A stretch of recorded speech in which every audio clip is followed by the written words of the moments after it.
وعلیکم السلام ورحمۃ اللہ۔ منافقین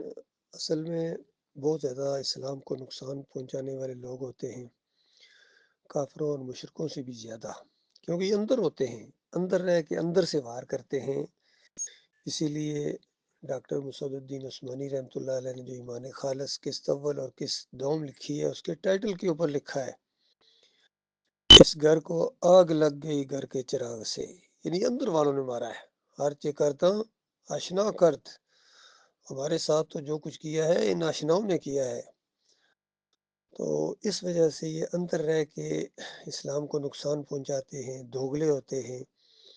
اور پھر اتنے بدنصیب کے مخلص مومنوں کے اندر رہ کے بھی ان کو وہ ایمان خالص حاصل نہیں ہوا، انہوں نے گویا دل کے اندر سے اس ایمان خالص کے ساتھ نفرت کی ہے۔ تو ان کی بے شمار قسمیں ہیں، کہتے ہیں سانپوں کی قسموں کو گنا جا سکتا ہے لیکن منافقین کی قسموں کو نہیں گنا جا سکتا، اتنی قسم کے منافقین ہوتے ہیں۔ سورہ توبہ کے اندر ان کی کافی قسموں کا ذکر کیا گیا ہے، پھر دوسری صورتوں کے اندر پورے قرآن میں ان دوغلوں کا ذکر کیا گیا ہے۔ پھر نبی صلی اللہ علیہ وآلہ وسلم نے ارشاد فرمایا کہ جس کے اندر یہ تین باتیں ہوں وہ تو پکا منافق ہے بھائی۔ بولے تو جھوٹ بولے، پہلی بات تو یہ ہے کہ جھوٹ بولتا ہے، چاہے منو اور ٹنوں کے اس کے دعوے ہوں کہ میں جھوٹ نہیں بولتا ہوں، اصل میں جھوٹ بولتا ہے اسی لیے تو زور دے رہا ہے کہ میں جھوٹ نہیں بولتا ہوں، قسمیں کھاتا ہے اس کے اوپر۔ دوسری بات، عہد و پیمان کرے تو پورے نہ کرے، اور خاص کر جب اللہ کا وعدہ لیا جائے، اللہ کو گواہ اور ضامن بنایا جائے تو پھر وہ اس کے بعد انکاری ہو جائے، پھر وہ اس کے بعد پیچھے ہٹے، تو یہ ایک منافق ہی کر سکتا ہے، کوئی مومن اس طرح نہیں کر سکتا ہے۔ اور پھر امانت رکھی جائے اس میں خیانت کرے، اور امانت عام طور پر ہمارے ذہن میں یہ آتا ہے کسی کے پاس کوئی مال رکھ دیا، کوئی چیز رکھ دی، یہ بھی امانت ہے، لیکن ہر طرح کا منصب، کوئی ذمہ داری، یہ ساری امانتیں ہوتی ہیں۔ کسی کو اپنا ناظم بنا لینا، امیر جماعت بنا لینا، یہ بھی اس کے اوپر ذمہ داری ہے، امانت دی گئی ہے اس کو، اس کے اندر پھر وہ خیانت کرتا ہے۔ اور ایک دوسری روایت کے اندر بتایا گیا، چوتھی صفت بتائی گئی کہ جب کبھی اختلاف ہو جائے، کوئی لڑائی جھگڑا ہو جائے، پھر گالیاں بکے، پھر برا بھلا کہے، الزامات لگائے، بالکل آپے سے باہر ہو جائے، تو یہ چاروں کی چاروں اگر کسی کے اندر آ گئیں تو پھر تو یہ پکا منافق ہے۔ اور اگر کوئی ایک خصلت ہے اس کے اندر صرف، تو وہ اس کے اندر اتنا ہی نفاق ہے، یعنی عملی نفاق ہے، عقیدے کا نفاق نہیں بلکہ عملی نفاق ہے اس کا، تو جب تک وہ اس کو ختم نہ کرے تو اس کے اندر وہ نفاق رہے گا۔ یہ گناہ گاری ہے بہت بڑی، کوئی اس طرح کی باتیں کرنا، یعنی باقی تو باتیں ٹھیک ہوں لیکن عہد و پیمان پورا نہ کرے، یا کوئی اور امانت رکھی جائے جیسا دنیاوی لحاظ سے کوئی ہو مال وغیرہ، تو اس طرح اس میں خیانت کر دے، تو یہ جو ہے نا عملی اس کی ایک ہے، اگر ایک ہی ہے تو اس کو دور کرنا چاہیے اس سے، تاکہ مخلص اور پکا مومن ثابت کرے اپنے آپ کو۔ تو اصل میں آج یہ جو امت مسلمہ ہیں ان کے عقیدے بھی خراب ہیں، یہ کافر مشرک بھی ہو گئے اور ساتھ منافق بھی ہیں، دوغلے بھی ہیں۔ ایک تو وہ کھرے کافر مشرک ہیں نا، جس طرح ہندو ہیں، سکھ ہیں، دوسرے ہیں، وہ اعلان کے ساتھ کہتے ہیں ہم نہیں مانتے،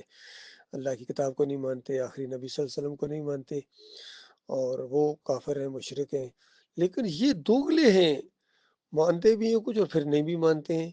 افتؤمنون ببعض الکتاب وتکفرون ببعض، یہ کہا گیا تھا اس وقت یہود و نصارہ کو کہ کتاب کے کچھ حصے کو مانتے اور کچھ حصے کو نہیں مانتے ہو، یعنی اس کا مطلب وہ جو نہیں مانتے ہو وہ بھی اپنے اس نفس کی وجہ سے، اور جو مانتے ہو وہ بھی اپنی وجہ سے، کیونکہ جو میں فائدے حاصل ہوتے ہیں تو اس وقت سمجھتے ہو ہم اللہ کی کتاب کو مان رہے ہوتے ہیں، تو مانتے تو پھر اپنے آپ کو ہی، اللہ کو تو نہیں مانتے ہو۔ تو ایسوں کی سزا پھر مالک خود سوالیہ انداز سے پوچھتا ہے کہ ایسوں کی دوغلوں کی پھر سزا کیا ہونی چاہیے بتاؤ انسانوں،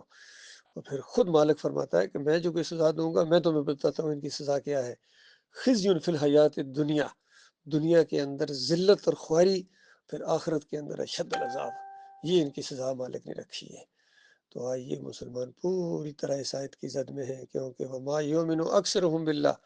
الا وهم مشرکون، اکثریت اس طرح ایمان لاتی ہے، ساتھ ساتھ شرک بھی کرتے ہیں، دوغلے۔ تو یہ دوغلی قوم ہے میرے بھائیوں،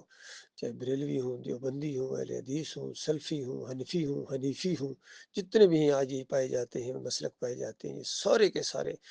یہ شرک کی وجہ سے یہ مشرک بھی ہیں، اور پھر اس کے بعد یہ منافق بھی ہیں۔ اللہ تعالیٰ ایسے طرز عمل سے اپنی پناہ میں رکھے۔ مالک نے یہ توحید خالص کی آواز اٹھائی ہے اس دور کے اندر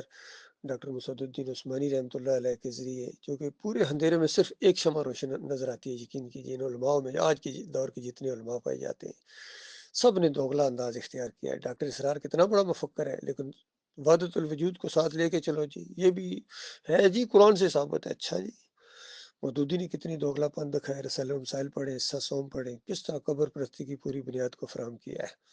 علی انجینئر صاحب کہتے ہیں میں ان مشرقوں کے پیچھے نمازیں پڑھتا ہوں۔ کسی نے پوچھا کلمہ گو مشرق، اس نے کہا ہاں بالکل کلمہ تو پڑھتے ہیں جی، یعنی کلمہ پڑھ لیں، اس کے بعد چادریں چڑھائیں، عرس کریں، میلے کریں،